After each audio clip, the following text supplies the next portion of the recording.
ഇത്തവണത്തെ എൻ്റെ ബാംഗ്ലൂർ ട്രിപ്പിന് ഒരു പ്രത്യേകതയുണ്ട്. അത് സിസ് പറഞ്ഞപ്പോഴാണ് ഞാനൊന്ന് ആലോചിച്ചത് കേട്ടോ. എൻ്റെ ബാച്ചിലർ ലൈഫിലെ ലാസ്റ്റത്തെ ബാംഗ്ലൂർ ട്രിപ്പ് ആയിരിക്കും കേട്ടോ ഇത്. ഇതിങ്ങനെ ചേച്ചി പറയുമായിരുന്നു, ഇനിയൊക്കെ വരുമ്പോൾ ഡിഞ്ചുവിൻ്റെ കൂടെ ഡിഞ്ചുവിൻ്റെ ഒരു കമ്പാനിയനൊക്കെ കാണുമല്ലോ എന്ന്. ഞാനും അത് ആലോചിച്ചപ്പോൾ ശരിയാണല്ലോ എന്ന് തോന്നി. അത് കേട്ടപ്പോൾ മുതലാണോ എന്നറിയില്ല, ഈ ട്രിപ്പ് ഞാൻ ശരിക്കും എൻജോയ് ചെയ്യാൻ തുടങ്ങിയിട്ടോ.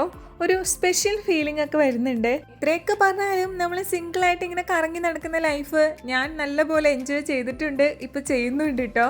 ഇനി അങ്ങോട്ടൊരു കമ്പാനിയൻ വരുമ്പോഴും അതും നല്ലപോലെ എൻജോയ് ചെയ്യാൻ പറ്റും എന്നാണ് എൻ്റെ ഒരു ഹോപ്പ്. ഇപ്പോഴൊക്കെ ഞാൻ ബാംഗ്ലൂർ വന്നിട്ടുണ്ടോ അപ്പോഴൊക്കെ ഞാൻ ഈ ജലാറ്റോ കഴിച്ചിട്ടുണ്ട് കേട്ടോ.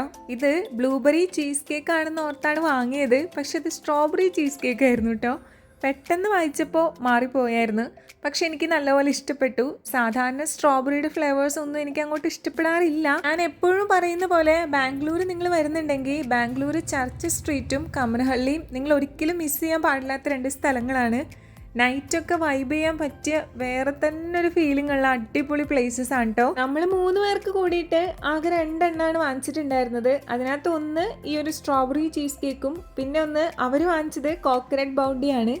പക്ഷെ അത് ടേസ്റ്റ് ചെയ്തപ്പോൾ അതിനേക്കാളും എനിക്ക് ഇഷ്ടമായത് നമ്മുടെ സ്ട്രോബെറി ചീസ് കേക്ക് തന്നെയാണ്. നമ്മളിത് ആ ലാസ്റ്റ് അപ്ലോഡ് ചെയ്തിട്ടുണ്ടായിരുന്ന ഷോർട്സിൽ ഗീവ് അവേ ഉണ്ടെന്ന് ഞാൻ പറഞ്ഞിട്ടുണ്ടായിരുന്നു. അപ്പോൾ ആ ഷോർട്സ് കണ്ട് അതിനകത്ത് കമൻറ്റ് ചെയ്താലാണ് ഗീവ് അവേ കിട്ടുള്ളൂ. നിങ്ങൾക്ക് ഇൻട്രസ്റ്റ് ഉണ്ടെങ്കിൽ അതിൽ പാർട്ടിസിപ്പേറ്റ് ചെയ്യാനായിട്ട് വിട്ടുപോകരുതേ. അപ്പോൾ പറഞ്ഞിരിക്കാല ദാ എൻ്റെ ഐസ്ക്രീമും കഴിഞ്ഞു. ഇനി 2-3 ദിവസം ബാംഗ്ലൂർ വീഡിയോസ് ഒക്കെ തന്നെയായിരിക്കും. അപ്പോൾ തൽക്കാലം ഇന്നത്തേക്ക് ഇവിടെ നിർത്താം കേട്ടോ.